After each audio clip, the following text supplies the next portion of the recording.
Chum, great to see you. Welcome to Popternative, man. Man, great to see you too, Petey. How are you, brother? I'm doing well. How are you? I'm doing well. Thank you for your time. Congratulations. I mean, Nautilus. I can't wait for people to check out this on AMC. I mean, you know what? I'm interested, right? Because at some point you're going to get that call after all the kind of preparation of auditioning and everything that you booked the role. And from what a lot of people know about it, this is a world we kind of have are familiar with, you know what I mean? Captain Nemo and everything. And Yeah. I'm wondering, when do you start thinking about the scale of something like this specifically, even before filming? Because I feel like you have to get in the mindset a little bit, right? Even before going into it specifically. You're dead right, bro. You're so right, Pete. Because when you're doing a show that isn't kind of the genre specific, time specific, set specific, you're basically in real time. You're in 2025, so you don't really think about kind of like larger imaginations or whatever. Okay, I mean, like I just did this show in Australia, which is the #1 TV show in Australia, and it's playing on Roku in the US, called The Newsreader, right? And they had Anna Torv, Sam Reed, who was in Vampire with a Diary, and it's just set in a newsroom. You know what I mean? Set in the 80s, so I got to think about the 80s. But I'm in a newsroom. Bro, I got the audition for Nautilus, and the character was wild. Like, he described the guy and described you're in the middle of a submarine underwater and the rebellion, and you're kind of like, man, how the fuck am I going to do this? Where does the brain have to go to make this a reality when I've just put my kids to sleep and I'm going to put a tape down? Yeah. But what you said beautifully was imagination, man. Yeah. I'm a child, bro. You know what I mean? I'm just a little kid in a grown-ass body. And so when I get roles like that, I'm like, use your imagination. Like, what would it be like to be under? And then when my imagination gets triggered, oh, you know what I mean? It's so much fun. Yeah, absolutely. And, the announcement that it's coming on AMC is coming out. There's been trailers and everything. There's a lot kind of going on. It's very kind of colorful. There's a lot of creatures. It's underwater, like you said. I'm wondering, what is your relationship with, I kind of started the interview saying, the original source material, right? What is your relationship with that? Do you feel like you're in a unique situation because, people know a little bit about kind of a lot of the tales for Jacques Cousteau, Captain Nemo and everything, but they might not be familiar with what we're going to see on Nautilus. So you know what's going on, but at the same time, you don't know what's going on. You're in a kind of unique casting situation. You really are, because also you're kind of like, do I have to do justice to the book, or do I have to do justice to the 3 pages I've got? You know what I mean? And I think also, when you're watching remakes, you just don't want a play-by-play version of the book, because then just read the book. You know what I mean? We could have that could be a whole podcast series. No, totally. That is so interesting to me, because at the end of the day, it is not the book. It is the series on AMC, right? Inspired by, you know what I mean? From I want to do it justice, and there's going to be some similarities, but there's going to be differences. And I feel like that does that feel like a ping pong match sometimes whenever you are doing something that is based on something? It is, dude. It is. When I did Mulan, and you can't, it's a fable. It's a Chinese fable. You want to honor that. But then, if everyone did anything that's a Chinese fable or something based upon also the animated film, the actual film too, right? Yeah. Correct. So you got that, and so then you basically, if we have to honor original source material and never bend from it, then we're just saying the same story 8 times, And then so creators, writers, producers, genius, smart people who aren't going to exploit or bastardize source material, but are going to be inspired by it and tell and kind of not elevate, but just a new version of it. Absolutely. Doesn't mean you get a hot time. Wanted to kind of ask you about this because you mentioned, Newsreader with Sam Reed from Interview with a Vampire. He's been on my show before. He's fantastic. He's amazing. But you can answer this with that one and Nautilus, right? What is the mindset and preparation in terms of going back in time for a role? Because when you step into kind of another period, right, there's a lot at play, right? The costumes, what it looks like, who your character is and everything. What is that kind of preparation like for you? I'm curious about that. It's the 80s was easier. Yeah. Because I kind of was still, I was alive in the 80s and I was old enough. I was still a young kid. But music played a big part in the newsreader. Emma Friedman, an unbelievable director, one of the best directors in the world, just loved music, and so she'd like play me sounds, like songs from the time, and I'm like, oh my god! And so nostalgia in the '80s kicked in, which was great. Also, culture, right? You got to go. What did people believe back then? And in Nautilus, like when we spoke about when you talk about what's happening there, right? It's the Yeah. beliefs of that time period. Yeah. And so the hardest thing as an actor is to wrestle with, I'm in 2025 now in a progressive time where these beliefs were archaic and stupid and dumb. Yeah. But when I play the role, I don't know about 2025. That doesn't exist. Yep. So I don't know where this thing's going to be. So this thing is actually reality. Yeah. So in news, we had one about the AIDS epidemic. And now we know in 2025 that, like the horrible connection that had to homosexuality and free sex and blah, blah, that AIDS was, that's a horrible depiction of it. But in the '80s, that's what they believed. That's kind of what the presidents, everyone was talking about. So at that time, when I was saying that dialogue, I was coming from the point of view of the mainstream. And I couldn't say these words, bro. They were like so fucked up words about homosexuality and AIDS. And I had to keep kind of coming back and going, this is not what I believe. This is not what we should believe. And 2025 has shown us, but in the time, this is what it was. Yep. And so Nautilus was kind of similar as well, because there's a lot of talk about race, a lot of talk about privilege, and you're kind of like, yep, this was how brown people or tribal people, they were exploited, man. The English came in and just pillaged them. That's the world we're in. So it's about like survival. So being able to go into culture and understanding time periods is so much fun for me, because I'm like, wow, I get to live in the 1400s. I get to live in the '80s. That's really cool. When do you really start to think about the things you kind of talked about the music, the culture, like that type of stuff? Because I feel like that's going to depend on the project, right? Because like bigger scale projects, there might not be as much time. Actually the opposite. Smaller projects, there might not be as much time, right? Because they're quick, right? They're like lower budget.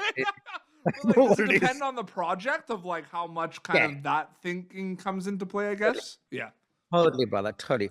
Because when you're going back in time, like if I said to you, hey, Petey, you and I are going to go do a TV show, it's on the '70s, and that's all I said to you, you'd be like, bro, 70 this, and your brain goes, "Wah." My brain goes, Yeah. But then when you go into the production office and we look at all the production design stills, Yeah. we're going to get on the same page. And we're going to be like, visual, absolutely. What was it like visual. looking at all the stuff for Nautilus? At some point, did they give you a lot of like was it so was there kind of like, like were there scrapbooks, were there images of like set designs? What was that like for you? Because I can't even imagine just seeing that. It was unbelievable, brother. It was they will never email you that stuff, right? Because of NDA confidentiality and stuff like that, right? So you I have to read be it. there to see it, basically. Oh, dude, Yeah. you got to get to the production, right? And like you don't see this, you don't see it until you actually get on an airplane and land where you're shooting. And so, otherwise, it's just all ideas, just thoughts. Yeah. So you do the audition, you do the callbacks, you do whatever you have to do, and you're just in your own world. You work with the director. He peppers in his or her world. Yep. You do yours, and you're trying to marry something together without them giving away too much, because if you don't get it, you know too much about the project, right? Yep. Then you find something, and I book it. I got it. I'm like, great. Still, they're not saying much. They're not going to send any imagery, nothing. Bro, I got to set, and I knew the director, right? Michael Matthews, loveliest guy. My God, what an awesome fucking director. I met him in LA, and he was like, his wife and my wife ended up bumping into each other in a park with their kids, and they became friends. And so we were all hanging out. He came off this new film on Netflix. Anyway, when I landed, we were hanging out, and he goes, come on, let me show you everything. And he walks me into this room, bro. He's kind of like opens the door, and I'm like, what am I looking at? The images were stunning. Just like walking into a room where you can't see the wall. Yeah. It's just images of back in time. So okay, perfect segue to my next question because I was really excited about this because that script to screen journey is really cool, right? Because it's like you get these scripts, you read it, and at some point it comes to life while you go on while you go to production, right? You see it. I know there's a lot of effects and stuff, maybe, but like you see some of the sets and everything. How do you balance what you just said, right? The visual, like it's stunning, right? It's gonna look good. The audience is gonna be for a ride. With the fact too that there is a story and there is character development and there is relationships, because those are two different things specifically, right? So how do you kind of as an actor balance those two things to the point where maybe one doesn't take over the other while you're filming something like this? Because I always found that interesting. You know what I mean? Question, man. That's a good question. I think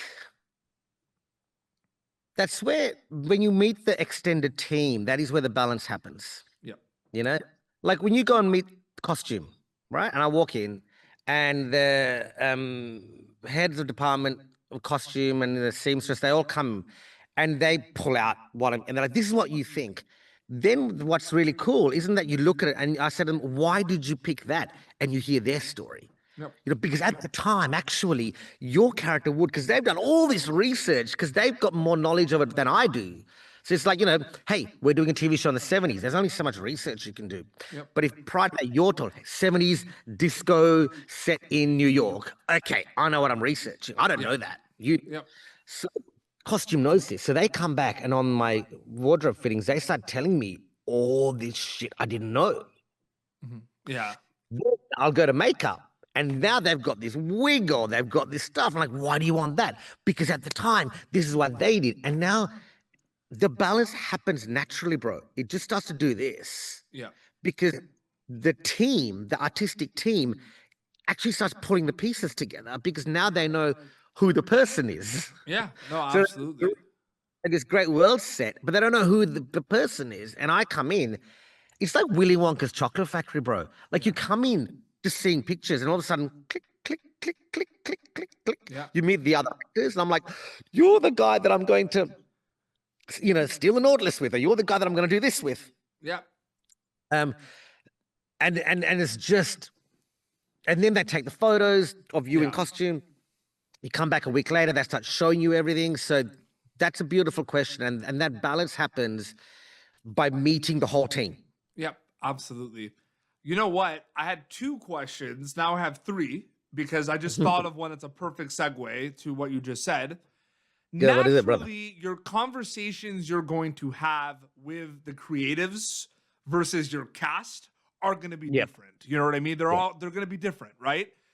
Yep. They're also going to happen at different times depending on the project. You might have a lot of conversations before filming with certain people. You might have a lot of conversations while filming.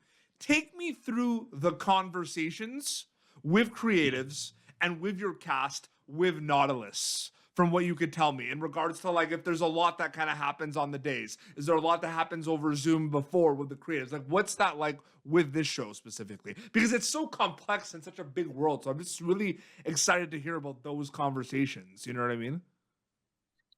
It was really interesting, bro, because like Nautilus happened in the height of COVID. Yeah. We were restricted from each other a lot. Interesting. Okay. We didn't get these big group hangouts. Like we couldn't have big reads together. You know, like we did a table read, and oh my God, it felt like the freaking Squid Game, right? Because we were all separate. We were in cubicles. We were all like, it felt like. So when was this filmed? Was this like 2021, 2022? 2022, I think I'd like to say. So it was about 3 years ago. Okay. Yeah. 3 years ago. Yeah. Okay. And it was all, you know, like Hollywood had closed up. Australia was still shooting. You know, that's what the good thing about Australia was, that they still worked out how to keep shooting, right? And we're one of these countries where we're just like, if the government tells us we can't go out, we just don't go out, you know, because we're just that kind of country. We don't, you know, but we also know that they're going to help keep productions alive and stuff like that. So anyway, so when I did this reading, my co-star's there, but I can't shake his hand. I can't get up and have a chat with him. There's a screen, and we're like, don't cross over, man. So it was really hard originally to have those conversations. And even in cast, bro, when we're shooting, we were all zoned. Yeah. where COVID's not. Yeah. This is over here. This is over here. So if I kind of want to go and have a little chat to, I don't know, a grip, or want to have a chat to the VFX producer, I can't kind of cross over and talk to him. For sure. And as cast, we had masks on, so we can't have great conversations because you got a mask on, and you just feel like. So it was really hard, but we did have conversations, Yeah. and the conversation that bonded the cast was we were so grateful, Petey. We were so grateful. The amount of, and I sound like one of those, yeah, we're gonna be so grateful kind of people, right? But we were, because we knew people weren't working. Yep. We knew projects like this were shut down. Yep. So we're in a place and a time and a zone where this $200 million TV show is happening. Absolutely. We're in it. Yep. And then what made us even more grateful was when we saw the sets. Yeah. And the effort. And we're like, oh, we're not in Kansas anymore. Like, this isn't a small little, like, we are walking into a whole, like, one of those sets is the size of someone's house. Yeah, no, absolutely. Yeah.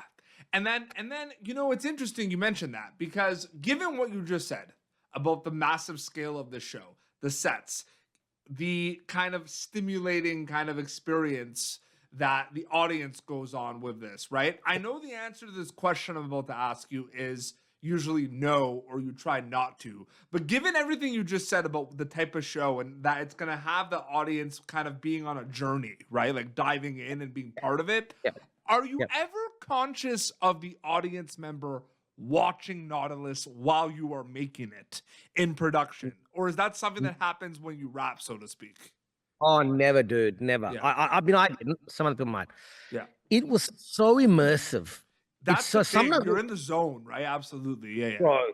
And it's kind of like you know when you go to Disneyland and you're in the Yeah. middle of, you don't sit there and I go, I'm in a fake room with fake toys and fake, you know, Yeah. like you, No. cool. You get there and you're like, oh my Dude, when God, I'm in I'm in. line, they made it like when you're waiting in line for a ride, you're just looking at everything. Like, I don't even care. I'm like one of those people. I don't really even care about waiting in line as much anymore. I'm just looking at everything. You know what I mean? I'm like you, dude. I was sitting there like, I don't care. 2 hours in line. I'm like, look at that. There's Mickey Yeah. Mouse over there. Oh my God, look at this. Like, Yeah, so you're focused, you're dialed in, absolutely. It's interesting though, right? Because there might be some things that happen though, where you might maybe at lunch or at base camp tell someone like, "Oh my God, people are gonna think about this sequence, like it's gonna be cool." You know what I mean? I'll tell you what, I did start to think about the people when Yeah. we shot in the pool. So Yeah. we shot in the same pool where they did Pirates of the Caribbean, Yeah. right? So we were in there. And when they took us there and we had a week of shooting, and they literally brought the submarine and just craned it into the pool, right? And they've got all these barges on the pool with cameras. They've got divers around. They've got pyrotechnics set up for bullets, and they've got rowboats that are connected to rigs, which come flying at you while, you know. That is when I was in the pool going, oh, the audience is going to lose their mind when this sequence is cut. Because I'm seeing it from in the pool. And then And I that's go, the root of the question. It's not if you're thinking about, and that is why, because some people, that's a 50-50 question. Like some people Yes. say like, no, I never think of the audience. And then you have people that say what you said, but the root of the question is like the whole moment, right? Like it's not necessarily the character, because I don't think you can ever think about that while, because you're playing this character. And you just, all you're thinking about is playing this character. So I get Yes. that for sure. But I'm thought like what you said about the pool, that was the root of it. So I'm really oh, happy yes, that you no, said that. you're so right. Because on action Yeah. and cut, I am not thinking about the audience. No, I don't think Right? you No. can. I don't think you You can. can't. You No, can't. I don't think you can. And then No. at some point, maybe you will. And there's some actors that just like, they tell me like my friends, like they never think about the audience. Like they just think like that freaks them out. You know what I mean? So it's like, that's interesting to me. Last question, Chum. Yeah. You have an amazing body of work. You have a lot of cool things happening coming out. There's some really cool series. You mentioned, a bunch of them already. There's some things I want to know, because you're a storyteller and it's all storytelling at the end of the day. And you've been able Yes. to work on a lot of projects which are different worlds, but you got to Yeah. play different characters. I'm curious how separate are past projects for you compared to something like Nautilus? Like, do you bring mindsets or preparation from past roles to something like this, or are they completely separate once you wrap them? No, I think for me they're separate, Okay. and I think for me, the lucky thing for me is that I'm not typically typecast, and I don't do the same project on repeat. You know what I mean, Yeah. or the same character on repeat. Yep. I get to play such different characters, different worlds, but always in amazing shows. I love working on a new project like it's the first time I've ever done anything. Yeah. It's a first project because then I get to kind of hear what the director says and blah, blah. What I do bring from all my previous projects is confidence and trust in my own acting. Yep. So when I Absolutely. come from something, I'm like, wow, we nailed that. That was a great show. I was part of that. And it's done really good. This next project, it's its own beast unto itself. But my confidence and skill and belief, because all actors can be insecure. We're always worried, are we doing good work? Is it going to be shit? Am I believable? We're all human, man. You know Yeah. what I mean? Absolutely. But I do know that working just helps me trust my process. The more you do it. And Absolutely. Yeah. Yeah. right, repetition, right? The more you do something, the better you get at it. That was really Um, insightful. I love that answer, man. That's awesome. Yeah, absolutely. That's yeah, so well, I mean, that's how you learn too, right? You learn by doing things. correct. You don't learn by succeeding and booking, bro. You learn by doing stuff and getting really close and failing. Dude, the amount of projects I've not got is unbelievable, Yeah. right? No, So every time absolutely. I don't get something, but I get close, I look at my tape and I'm like, did you do good work? But Because it may have you gone, booked Nautilus, and I'm proud of you, man, and oh, congratulations. thanks, brother. And look, right now I've got 5 US projects that are coming out. You know I what I know it's mean? crazy, and And so, we'll chat about all of them eventually when you get to chat about them. But like that's cool. amazing. But I can't wait for people to see Nautilus on AMC because that's going to be really really exciting. Chum, so great chatting with you, man. Thank you so much for your time. Brother, thank you very much for your time, man. I love what you do. I love the people you talk to, man. I think it's amazing. I And really thanks for giving appreciate. us the No, chance to talk about acting. You know yeah, what I no, mean? Talk about I acting. really It's appreciate beautiful. that. No, I get excited about like I love seeing things, and I know because I'm also a filmmaker as well. So Love it. I know that if we see a scene with your character in Nautilus and it's a really cool scene and I really enjoy it and I like message you and say, hey, I really love that sequence, right?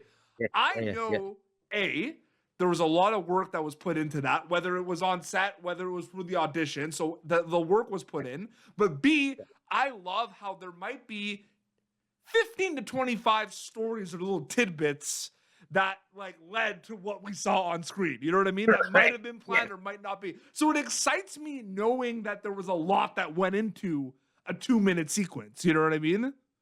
That's Yes. what excites me. That's why I get excited. And I love what you all do as storytellers. You bring things to life, you provide an escape. It's exciting. It's a great thing. So congratulations. And thank you again for coming on the show, man. Seriously.